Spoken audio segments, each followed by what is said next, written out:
Bom dia a todos. Eu me chamo Felipe Norato, sou da Eto Soluções. Estou aqui para fazer com vocês o curso de industrialização da construção civil. Tá. Todos aí? Todos na sala? Vamos lá, gente. Bom dia a todos. Bom dia, bom dia.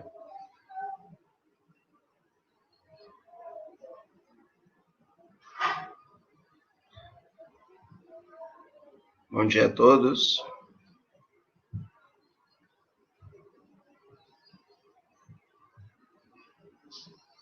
Opa, bom dia. Vamos lá, gente. Em continuidade do nosso projeto Todos pela Construção, eu vou aplicar o nosso curso hoje da manhã de industrialização na construção civil. Como alguns conhecem, meu nome é Felipe Norato e eu sou da Eto Soluções e trabalho bastante com esse tema da industrialização na construção civil. Tá bom? Vamos lá. A industrialização, por assim dizer, né, como característica, ela apresenta algumas peculiaridades, algumas necessidades dentro da visão de um processo industrial. Lembrando o seguinte, né, o que a gente trabalha como indústria? Vamos voltar um pouquinho, até um pouco antes dessas características da construção industrializada. O que é um processo industrial? Bom, processo industrial é um processo pela qual você tem um trabalho sequencial, determinado, delimitado, e principalmente onde os tempos e movimentos são extremamente respeitados. Tá? Isso independente de ser na construção civil ou ser em qualquer outro setor de atividade. Então, trazendo esse pensamento, essa definição para o setor de construção civil, eu posso dizer para vocês 7 características de uma construção industrializada. Primeiro, ela tem que ser amplamente racionalizada. O que a gente chama de racionalização? Bom, a gente entende por racionalização como um processo onde os desperdícios, as compras, os tempos são extremamente otimizados. Esse negócio de você entrar para o processo da obra e achar que 20% a 30% de perda de material é algo aceitável, num processo racionalizado isso não é aceito. Percebam que racionalização está dentro do processo de industrialização. A industrialização é uma visão um pouco mais ampla, envolve outras etapas do processo. E a racionalização, não. A racionalização, no caso, ela envolve uma parte de utilização tanto de tempos, movimentos e materiais. Uma segunda característica que também tem a ver com o processo de racionalização da construção é o que a gente chama de PCP, Planejamento e Controle de Produção. Basicamente, entender claramente os tempos e movimentos dentro de um canteiro de obra.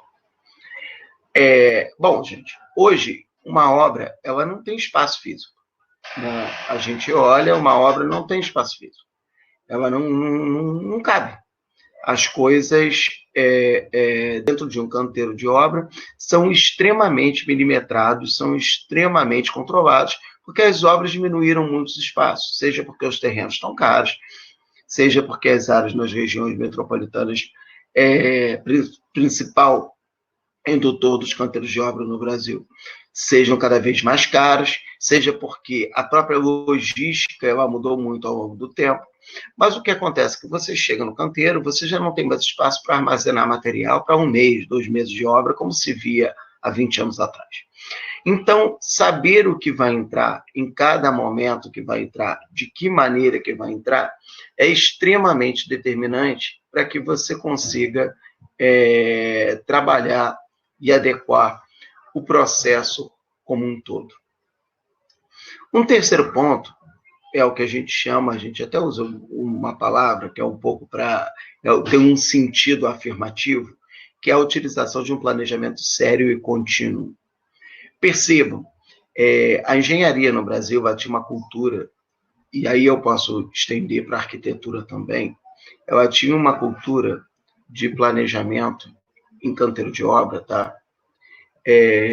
Muito focado num planejamento inicial, se planejava bastante o início da obra, e aí, quando a obra efetivamente começava, se iniciava, se seguia ou se adequava àquele planejamento. A gente criou uma cultura no Brasil de planejamento de obra e de planejamento operacional, né?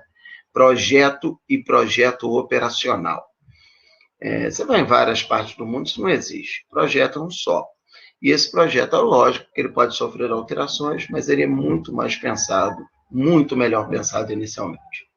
Tem uma frase que foi caracterizada pelo presidente da ADEME no início dos anos 2000, onde ele coloca que uma obra nos Estados Unidos ela leva 3 meses planejando, 10 meses executando. Na Alemanha, mais ou menos o mesmo tempo. Quando chegava no Brasil, se levava 1 mês planejando e 36 executando, porque a obra mudava o tempo todo. Lógico que a gente tem que considerar nesses processos de mudança as diferentes normas e conceitos e princípios que envolvem os manuais de obra de cada uma das prefeituras brasileiras, tá? Porém, isso se torna residual se comparado com todo o problema que a gente encara hoje no planejamento de obra. O quarto item seriam projetos bem elaborados e coordenados. Aí é muito interessante dividir em 2 pedaços. O primeiro pedaço é elaboração. Quer dizer, a gente ainda tem uma tradição, por mais que possa parecer estranho esse entendimento, mas a gente ainda tem uma tradição no Brasil dos projetos da obra não se falarem. Isso é bastante importante ser discutido.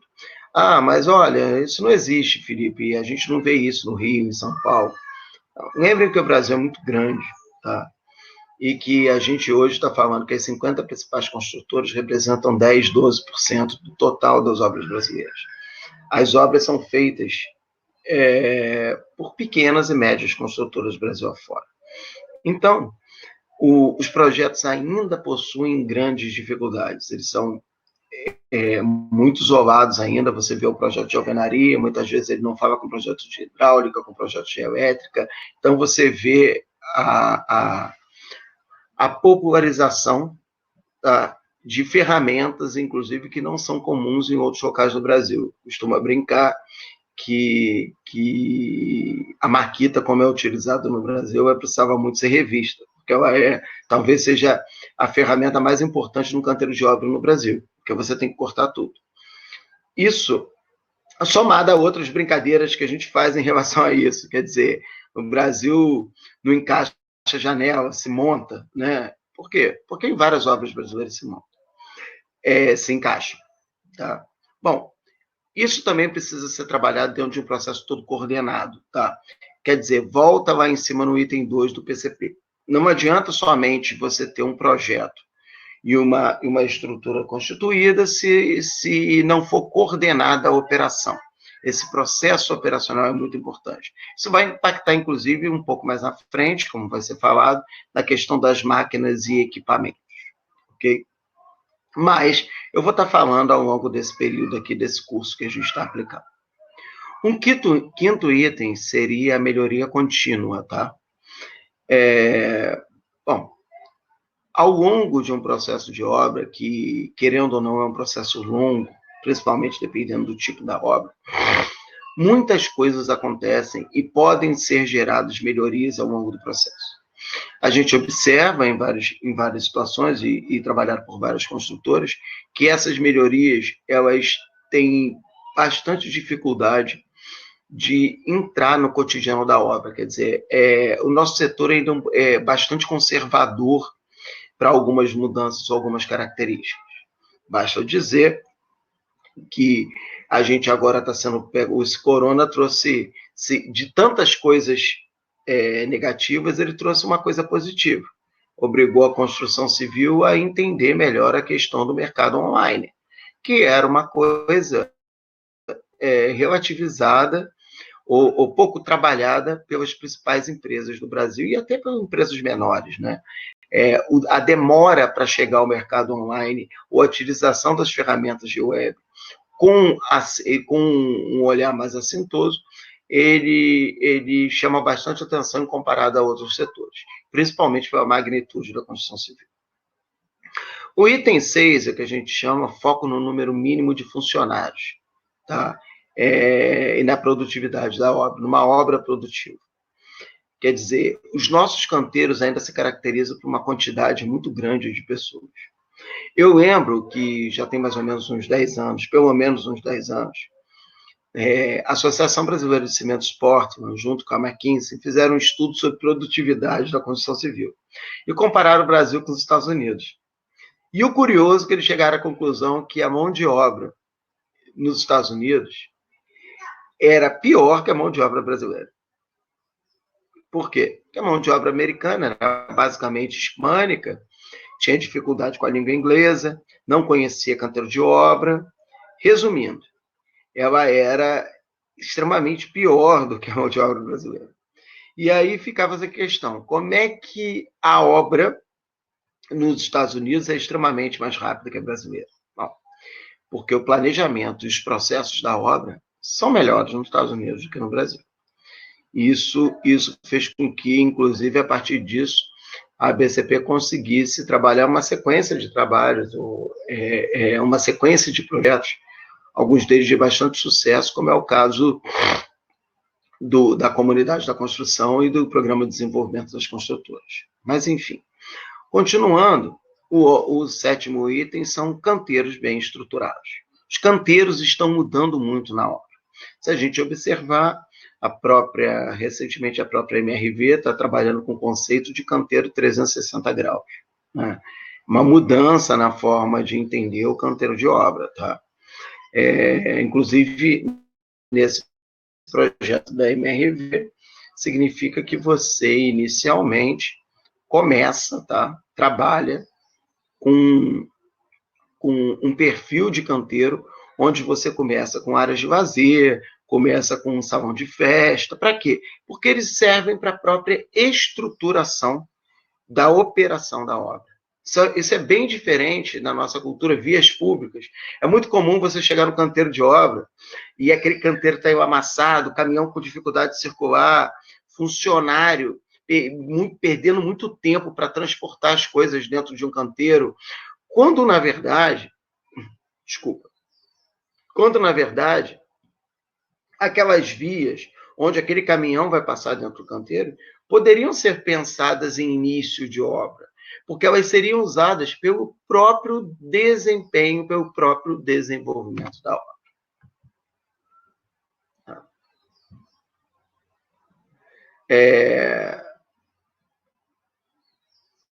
Bom, e aí vem algumas questões que a gente aponta assim, como fazer, né?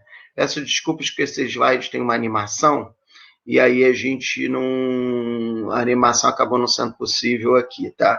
Mas a gente pode depois disponibilizar essa informação pública, e aí vocês conseguem ver melhor a animação. Bom,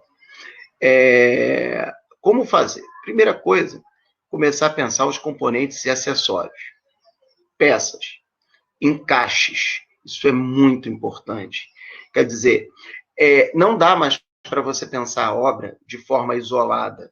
Você tem que começar a pensar a obra como um encaixe. Cada vez mais a obra é um encaixe. É um conjunto de peças grande, e aí digamos que é um quebra-cabeça de adulto.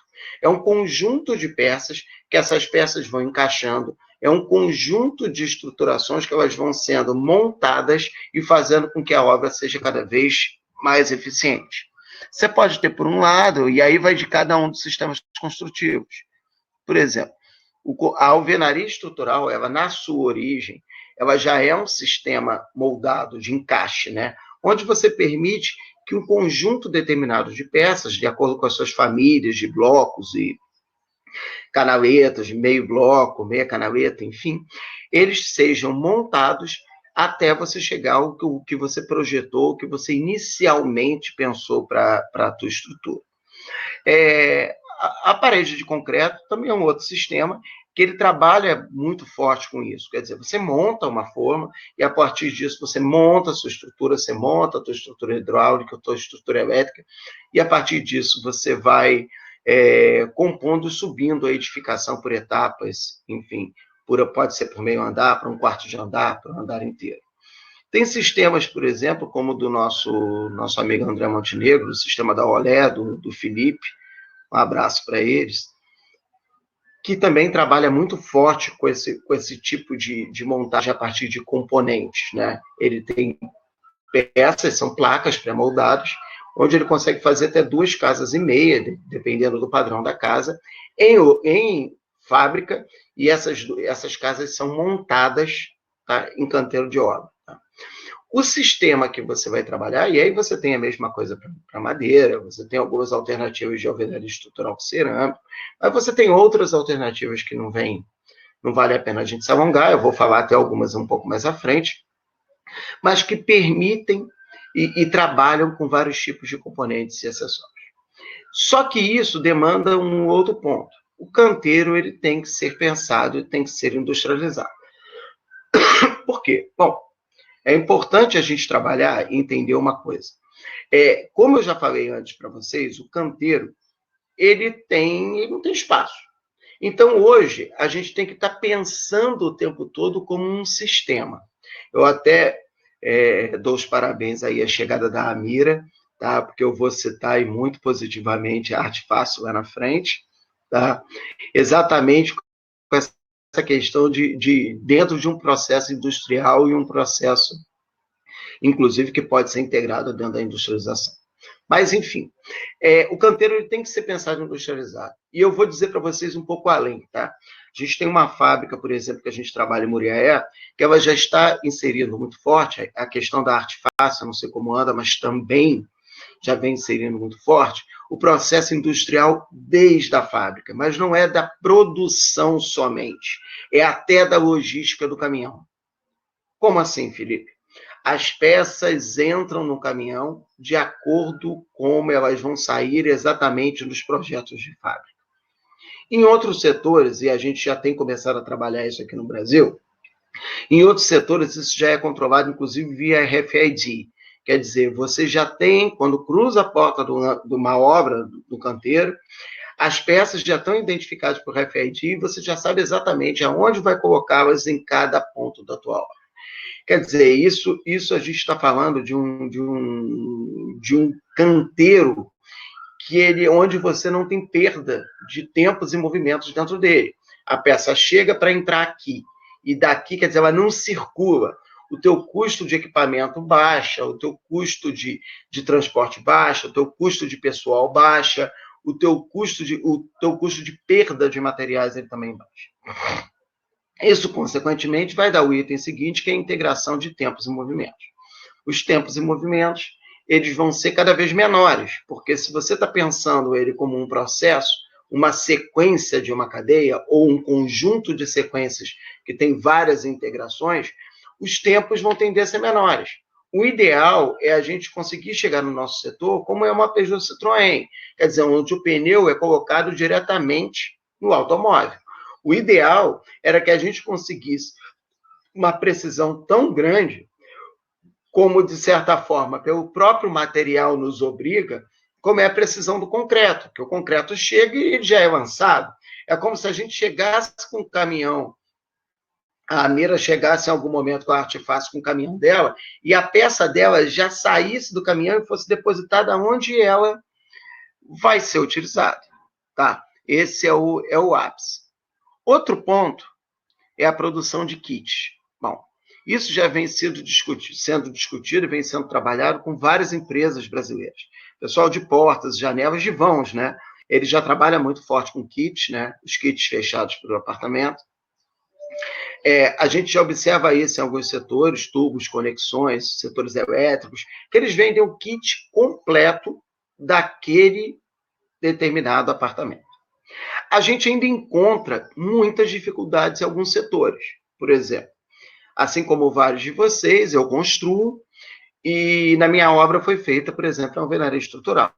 E eu tive um problema com o fabricante, porque eu tinha que comprar um pallet de canaleta, e eu, na verdade, não ia usar um pallet de canaleta. E olha que eu mandei o meu projeto estrutural para o fabricante, enfim, não convém dizer. E aí, quer dizer, a gente tem que começar a pensar isso, porque se eu sou um fornecedor e que vendo modalidade, eu digo o seguinte: olha, você use os princípios da alvenaria estrutural e faça um projeto de alvenaria estrutural. Ok, eu faço. Eu entendo que eu, como cliente, devo entregar o projeto e receber os componentes. Os componentes necessários, nem a mais, nem a menos, lógico, dentro de uma margem de segurança, que eu vou precisar para aquela determinada obra. O item seguinte, tá, é a questão dos equipamentos. A gente ainda tem, para alguns setores, muita dificuldade de ter o equipamento adequado.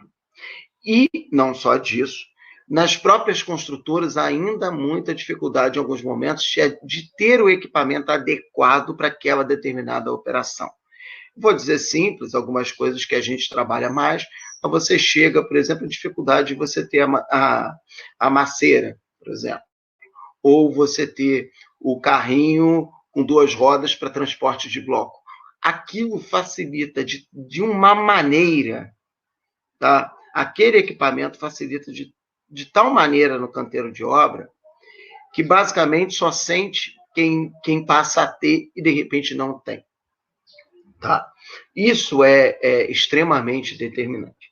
A gente acaba que eu vou estar falando aqui algumas outras coisas, mas essa preocupação nossa com a industrialização é tão forte que alguns lugares já começou a popularizar a questão dos pallets de 60 por 60. Por quê? Porque com a minha empilhadeira elétrica, eu transporto ela por dentro do corredor da minha obra. Isso é extremamente determinante para o cara que está executando a obra. O outro ponto de como fazer é trabalhar de forma bem acentuada com a questão da capacitação profissional. Não adianta eu trabalhar isso, não adianta eu ter esse tipo de coisa, não adianta eu agir desta maneira, se eu não tiver o meu pessoal de trabalho extremamente capacitado. É importante que ele esteja capacitado. É importante que ele trabalhe a partir disso. Aí você vai dizer, mas por quê, Felipe? O que acontece? Volta a questão do estudo da McKinsey e da BCP. Eu acho que é sempre bom. Quem não conhece a sua história, corre o risco de repeti-la. Então é bom, quer dizer, lá 10 anos atrás, 12 anos, não lembro exatamente como foi, esse estudo, para mim, ele se torna muito simbólico. Por quê? Porque uma grande diferença da questão da mão de obra americana é que eles são extremamente capacitados. A capacitação, ela se dá a cada momento, ela se dá ao longo do processo. E ninguém está dizendo que você vai parar. Um curso não significa 1 hora, 5 horas ou 10 horas. O curso significa o nível do conhecimento ou o nível da informação que você vai estar passando. É muito comum em construtoras na Alemanha, nos Estados Unidos, cursos diários de 15, 20 minutos com informações que são diretivas e são determinantes para o processo da obra. Enfim. Outro ponto de como fazer é a questão do BIM. O BIM, ele não tem volta. Quem ainda pensa que vai dar para trabalhar muitos anos sem um BIM, vai ter muita dificuldade na construção civil como um todo, principalmente no setor imobiliário. Eu não vou alongar sobre BIM, porque vão ter vários palestrantes excelentes aqui, no Todos pela Construção, falando sobre BIM, né? Vão ter vários cursos sobre BIM. Isso é muito bacana. Então, assim, eu não vou me alongar sobre BIM, mas aponto que é determinante para o nosso processo. Tá? Os principais sistemas construtivos que a gente trabalha num processo industrializado, eu peguei alguns, né, para a gente ter mapeado, né? A alvenaria convencional, que grande parte do Brasil ainda funciona com ela, né, com vigas, pilares, lajes, concreto armado, né? Ele tem algumas vantagens, né? Ele tem a questão da disponibilidade de mão de obra e de material. É muito fácil você encontrar o pedreiro que tenha trabalhado com isso. É fácil, em alguns momentos, você encontrar o tijolo, né? Por mais que ele tenha muitas complicações. Agora, a gente deve começar a olhar um pouquinho a questão das desvantagens. Como ele não é um sistema, ou melhor dizendo, é um sistema menos industrializado, ele pode até ser muito melhorado, mas ele, por característica, é um sistema menos industrializado, ele tem um maior custo. Tá?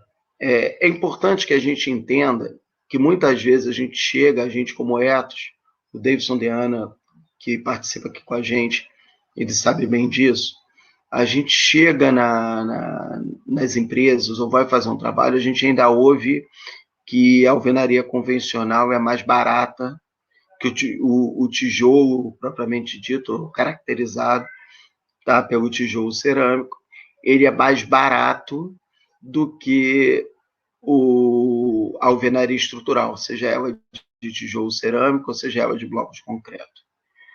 E aí a gente tem, às vezes, até um pouco de dificuldade de explicar que não dá para eu calcular por aí. Eu tenho que calcular pelo metro quadrado de parede. A gente ainda tem muita dificuldade das pessoas entenderem um pouco disso, da importância do cálculo pleno, quer dizer, todo o custo que envolve a obra, desde o transporte, materiais, transporte interno, encaixe, quantidade de pessoas, até questões que envolvem a própria estrutura de revestimento, de embolso, enfim, tudo que compreende o processo da obra. Um outro item que vai bater muito no custo é a questão do maior tempo de execução. Tá? Por ser um processo menos industrializado, o tempo dele de produção é um tempo alto. Isso sempre chama atenção bastante para a gente. Quer dizer, a gente mostra, cara, olha aqui, ó, o tempo que você está levando para fazer essa obra. Sim, mas foi muito mais barato. Cara, mas o teu capital está investido aqui 12 meses para, de repente, fazer, vou falar, isso é muito comum nos sistemas até 10 casas, as pessoas usarem a alvenaria convencional. E aí a gente tenta mostrar que, às vezes, o cara fica com aquela obra de 10 casas um ano e meio para conseguir tocar aquela obra. Tá? Outra coisa, ele gera muito resíduo. A gente tem medição de obra que aponta algo em torno de 30%, 25% de geração de resíduo. Por quê? Porque é o tempo todo, é o pedreiro com a colher quebrando o tijolo, é tentando fazer o encaixe, é tirando o caquinho para completar um pedacinho de parede. Isso toma muito tempo. Eu costumo dizer, por exemplo, fazer um cálculo que fica muito fácil entre uma peça pré-moldada e não. Eu costumo falar das caixas de passagem. Você pega uma caixa de passagem lá, 60 por 60, se você tiver um pedreiro bom, for fazendo canteiro, você leva aí um dia para fazer essa caixa, além do material, um dia de um pedreiro, vamos lá, numa cidade grande, está falando de 150, 200 reais, mais o material, mais o risco dela dar problema, para você fazer uma caixa em loco. Você hoje compra essa caixa pronta, em alguns fabricantes, até R$ 90, R$ 80. Quer dizer, vale a pena você fazer isso em canteiro de obra? Porque uma caixa dessa você vai pegar e vai encaixar e vai continuar a tua obra a partir dali. Então, a gente tem que ter ficar muito antenado para esse tipo de coisa. O outro é a questão da alvenaria estrutural, né? Eu já falei um pouco mais dela, ela tem rapidez e facilidade de construção, ela é muito fácil, depois que a pessoa aprende como funciona, ela é muito fácil. Usa uma mão de obra menor, mas, lógico, requer um planejamento muito maior de obra. Uma maior qualidade na execução, você pega, por exemplo, eu costumo fazer algumas brincadeiras, né? Se você pegar em algumas obras no Brasil, jogar um nível de cima do prédio, ele sai quebrando tudo no meio do caminho, né? Por quê? Porque você pega a edificação, ele tem sérios problemas. Né? A gente, aliás, discute hoje muito, não só a questão imobiliária, que eu estou me aprofundando um pouquinho, mas a gente discute em vários setores a questão da qualidade da obra. E a qualidade não é só por questões tecnológicas, é por questões também de capacitação e por questões de conhecimento. A gente ainda tem especialistas muito fortes em alguns sistemas, não como o modelo americano. No modelo americano, você tem um engenheiro que é especialista em todos, e aí você tem um especialista em alvenaria estrutural. Ok, optei por um sistema, contrato o especialista em alvenaria estrutural. Tá? O que a gente ainda vê muito no Brasil é o cara é um engenheiro que deveria ser especialista no todo e ele é especialista e olha só um sistema. Ele tem um olhar só para um sistema. E aí, por maiores ou menores dificuldades, tem sistemas que se adequam a melhores realidades. Tem situações hoje que, se o cara não construir em parede de concreto, ele beira loucura. Tem situações hoje que, se o cara não fizer uma alvenaria estrutural, chama muita atenção. E tem situações que a alvenaria convencional ela é válida. Tá? Então, ela está muito linkado ao quê? Ela está muito linkado à aplicação ou local, ou o acesso a ferramentas, ou o acesso... O que você vai conseguir ter para conseguir gerar esse produto final que é a casa, que é a estrutura. Lembrando que a gente não vende uma casa, né? A gente vende um sonho. Tem o steel frame, né? Você tem a questão da agilidade na construção, é extremamente rápido, tá? E uma redução grande de peso na estrutura, enfim, uma precisão grande na execução, mas tem algumas coisas, ele tem a questão de alguns limites, uma dificuldade grande de encontrar mão de obra especializada, a gente tem muita dificuldade de encontrar gente com mão de obra para steel frame. A questão da parede de concreto, que hoje está popularizada, as principais construtoras hoje brasileiras de Minha Casa Minha Vida, eles trabalham com parede de concreto, tá? Bom, ela tem uma sequência de vantagens, a rapidez é muito grande, nossa, a resistência ao fogo, a questão da norma de desempenho, nosso colega Bertini vai dar um curso sobre norma de desempenho, ele é excelente sobre isso, especialista, um dos especialistas brasileiros, vai estar aqui no Todos pela Construção, tá? Pouco desperdício de material. Você chega numa obra de parede de concreto, não tem material desperdiçado, beira zero, né? Uma produtividade elevada, a questão das instalações, porque você precisa muito na parede, o projeto é determinante para o sucesso. Então, a gente tem muito a questão da parede de concreto, uma questão de linha de montagem, um baixo custo de metro quadrado. Ele peca um pouco na questão da flexibilidade, né? Dependendo da obra que você for fazer, ela tem problemas sérios de flexibilidade e de alteração. E aí a gente ainda tem a questão do wood frame, que é mais um outro sistema, entendeu? É um canteiro organizado, canteiro limpo, mas ele cai sempre no limite da mão de obra. É muito importante trabalhar isso. Alguns resultados previstos para a industrialização.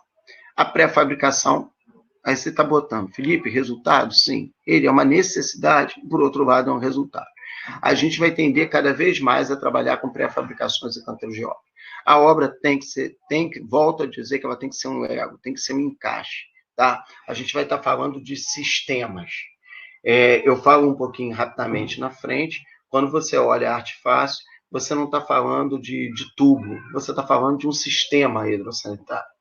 Quando você olha pré-macio, você não está falando de componentes da obra, você está falando de um sistema de canteiro.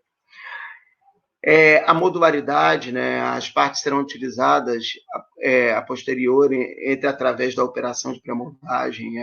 A modularidade é importantíssima. E a modularidade não é só do sistema construtivo, é do canteiro como um todo. O canteiro são vários processos encaixados, numa precisão industrial, isso é muito importante. A padronização dos processos, tá? Tem uma coisa que os americanos falam muito, que é a constructability, que é a questão da facilidade de construir. Quando você trabalha com sistema modal, essa questão da modularidade, é muito mais fácil trabalhar e construir. Redução da mão de obra, economia de escala, os suprimentos cada vez mais enxutos, então os custos passam a ser previsíveis e pré-determinados. E você tem a questão da rastreabilidade da obra, tá? E aí, como eu estava falando para vocês, eu costumo citar muito como exemplo a questão da arte fácil, tá? Eu acho a arte fácil um belo modelo de um processo industrial, inclusive não só para ela dentro da fábrica, ela é pensada industrialmente, um pouco diferente, né? Ela tem componentes industriais. pensa a entrega para o cliente de um sistema. Então, ela diz o seguinte: bom, eu sou especializado em produtos hidrossanitários. A gente teve muito orgulho de fazer trabalho com a Artefácil, que a gente entende que ela é uma empresa que ela entende bem o conceito e a modernidade disso tudo. Então, ela analisa o sistema como um todo, quer dizer, ela não entrega, ela analisa um projeto, ela percebe um projeto como um todo, e desse projeto como um todo, ela entrega ou trabalha as melhores alternativas e soluções, tá, para o projeto hidrossanitário daquele cliente. Isso faz com que a Artefácil consiga entregar até em outros estados brasileiros, tem uma amplitude grande, porque ela entende muito bem. Ela trabalha por segmentação. Olha que legal. Quer dizer, quando a fábrica está pensada dentro de um processo industrial, as obras dela são, o princípio dela é segmentar. Né? Ela tem lá, ó, agronegócio. Então, ela tem uma solução para agronegócio, desde como trabalha, desde como opera, desde como coleta. E aí ela consegue, inclusive, orientar bem ao cliente o melhor caminho, a melhor ferramenta, o melhor jeito de executar a atividade, a questão hidrossanitária dentro do agronegócio. E aí ela segue obras comerciais, saneamento básico, obras industriais. É muito interessante a questão das obras industriais, tá? A gente sempre abordou isso. A Artefácil, ela consegue ter um share grande na questão das obras industriais, por quê? Porque a obra industrial, você vai fazer uma estrutura industrial, ela tem conceitos e peculiaridades específicas, normas específicas. Uma fábrica, por exemplo, farmácola, ela tem características necessárias de sanitárias que ela tem que responder à Anvisa, etc, etc. E aí a Artefácil se destaca a partir disso, entendeu? Esse ponto ele se torna bastante interessante. Vou parar só aqui um minutinho e responder a pergunta do amigo Fernando Crossara: como os sistemas industrializados conversam com o BIM? Bom, Fernando, ele vai conversar de duas maneiras. É a própria questão da Artefácil. Ele tem que conversar a montante, tá? Como eu estou falando, e a jusante. A montante é o seguinte: as próprias fábricas elas vão acabar caminhando para ter seus itens e seus componentes dentro do sistema BIM, ter as bibliotecas dentro do sistema BIM. Acho difícil ainda essa velocidade para pequenas empresas, porque essa biblioteca é muito cara, ela apresenta dificuldades financeiras para a implementação de empresas de menor porte. Isso é um gargalo. Tá? Se você me dissesse, inclusive, um dos gargalos que a gente deveria trabalhar muito forte para a industrialização brasileira, para melhorar a construção como um todo, era pensar maneiras de que essas indústrias de micro, pequenas e médias indústrias conseguissem acessar ou construir ou trabalhar suas bibliotecas BIM. Tá? Agora, tem que ser a montante das indústrias, e aí ele também tem que ser a jusante, né? O BIM, como falou um pouco ontem o Luiz, e aí vai ser falado por outros colegas do BIM, ele precisa ser implementado na sua amplitude. Muitas empresas hoje, construtoras, trabalham o BIM quase como uma base de dados somente, um banco de dados, onde ele joga todas as informações da obra. São poucas construtoras que fazem o princípio completo do BIM, de fazer com que se fale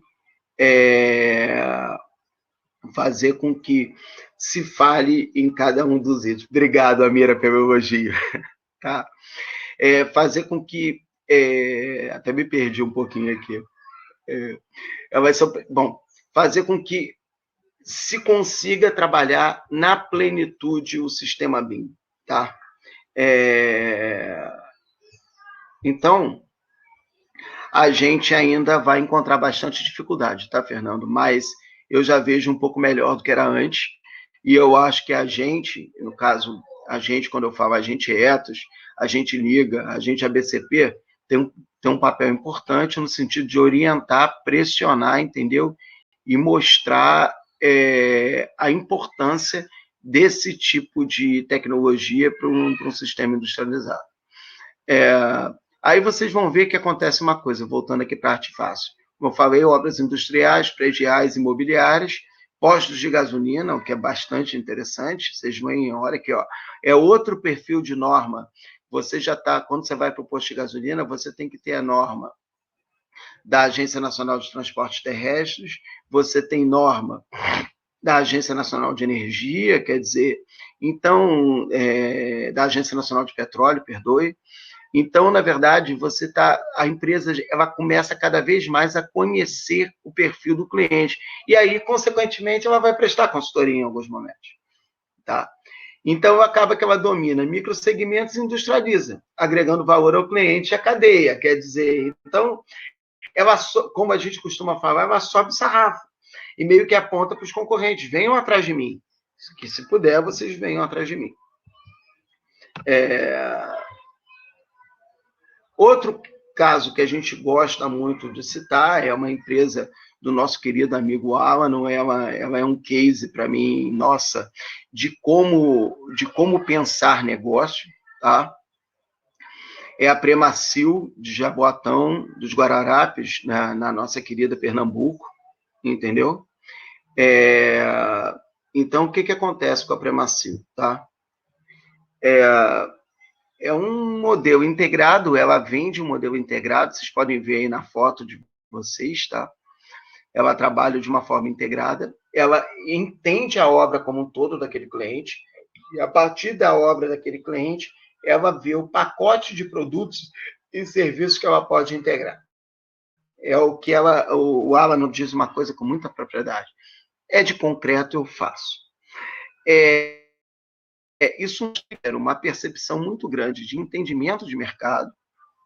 Tá? Lembrando para vocês que o Alan também vai dar um curso aqui para a gente, desse modelo da Premacil, que é excelente. Quem teve a oportunidade de assistir, de vê-lo falando, sai realmente encantado, não só como case, mas como gestor, né? A visão como gestor, de equilíbrio, de visão de futuro.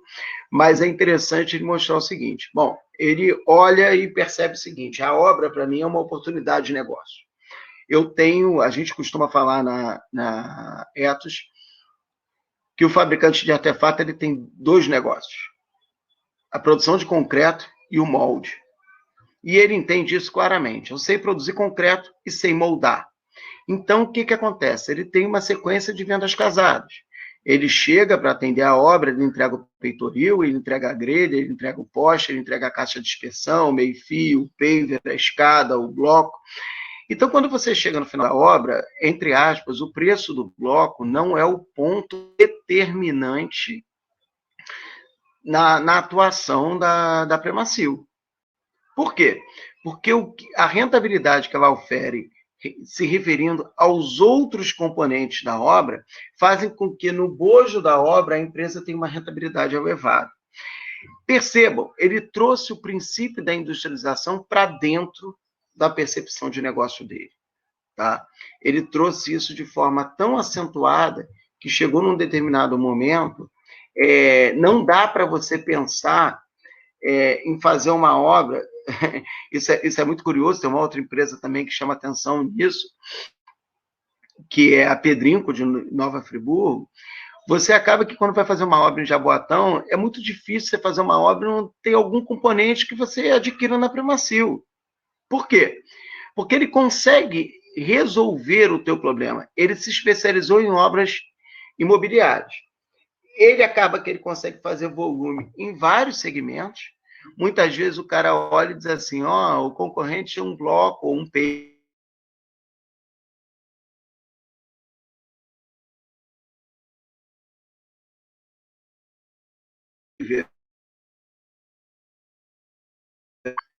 Mas, cara,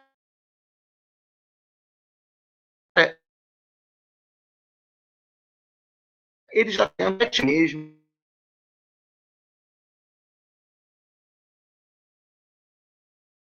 Então, entendeu o processo de utilização. Outra coisa que ele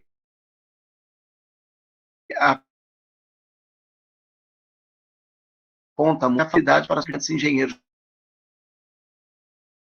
da obra. Quer dizer, o engenheiro entendeu que com um telefonema resolve o problema da obra com ele. Isso tem um efeito, tá, da Artifácil, entendeu?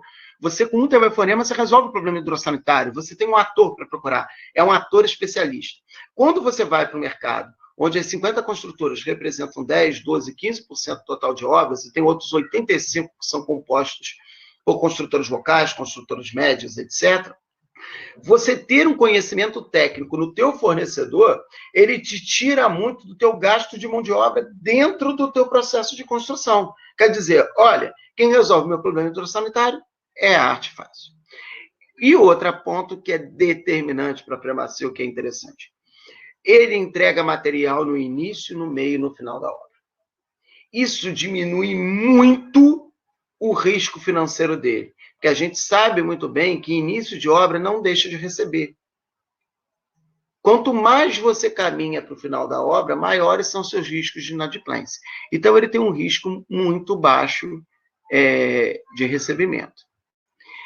Aí eu deixo para vocês, com base nisso, a frase que eu acho importantíssima quando se discute industrialização. A necessidade é a mãe da inovação. Quer dizer, a gente, quando está vivendo uma situação, principalmente como essa, a gente está sendo obrigado a trabalhar online. Por quê? Porque não tem outra saída. Então, a nossa necessidade de continuar trabalhando, né, continuar oferindo valor, nos empurrou para um trabalho online. Se não fosse dessa maneira, a gente não estaria num curso como esse. Quer dizer, a gente está aqui no meio de semana conseguindo fazer um curso. Ontem nós fizemos, hoje nós fizemos, estamos fazendo novamente, e a gente consegue estar aqui, por quê? Porque surgiu a partir de uma necessidade. E nessas necessidades é onde saem várias ideias e vários conceitos e várias questões, entendeu? Que são de extrema importância, tá? Para a continuidade e alinhamento do negócio. Tá bom, gente? Tiverem questões, tiverem dúvidas, a gente está aqui à disposição. Obrigado pelos participantes, obrigado por todos vocês, por estarem aqui conosco, tá? E como sempre, agradeço a cada um, cada palestrante, cada empresa, cada professor de curso, cada conferencista, cada pessoa que participa do webinar, cada pessoa que compartilhou o hashtag Todos pela Construção, porque juntos a gente está conseguindo fazer um movimento muito bacana e está conseguindo juntar um pouco o setor num momento extremamente complicado, extremamente difícil. Tá? Agradeço a todos, tá? E peço que a gente continue trabalhando cada vez mais forte no sentido de agregar este setor. A gente precisa ter a visão dos juntos, a gente precisa cada vez mais trabalhar com o conceito, entendeu, de que trabalhar cada vez mais com o conceito de que as instituições e as pessoas, de forma coletiva, conseguem alcançar muito mais resultados do que individualmente. Obrigado a todos, tá?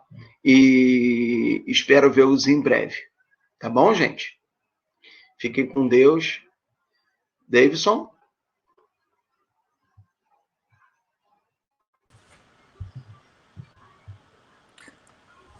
Bom dia a todos. Muito bom, nós já estamos aqui em mais um curso. Iniciamos nessa quinta-feira, dia 9, mais uma etapa do Todos pela Construção. Muito obrigado por sua participação. Em seguida, entraremos com mais uma apresentação a respeito de como estão as tendências do mercado de artefatos de concreto com o Eduardo Dávila, da ABCP. Continue. São 100 apresentações em todos esses nossos dias de trabalho, onde nós faremos a diferença todos pela construção, certo, Felipe? Sim, eu acho que é isso, cara, todos juntos. Inclusive, eu fico bastante feliz quando eu vejo pessoas que daqui a pouco vão estar no meu lugar aqui, assistindo, participando. É importante isso. As pessoas, eu acho que elas só entendem isso Exatamente nessas situações de necessidade, né?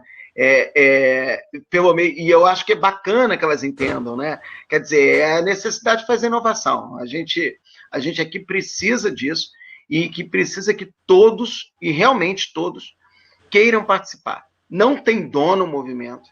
Ele não é da Ethos, ele não é da Liga, ele não é da BCP, ele não é do Sebrae Nacional. Ele não tem um dono, ele já foi um dia da Anamaco, ele foi um dia do Juntos Somos Mais, ele foi um dia da FGV, ele vai ser um dia da PUC Minas, ele vai ser um dia, enfim, da Vitacom, que está conversando com a gente, da Exetec, entendeu? Ele foi do Sebrae Minas, ele é de todo mundo. Eu acho que é importante que a gente entenda isso. Na verdade, agora ele é seu, né? Que está nos assistindo agora ao vivo nesse curso, também no curso que vai ser reexibido. Esse curso é gravado ao vivo e depois ele será reexibido também para que tantas pessoas possam participar desse movimento. Muito obrigado, um grande dia de trabalho a todos e até mais.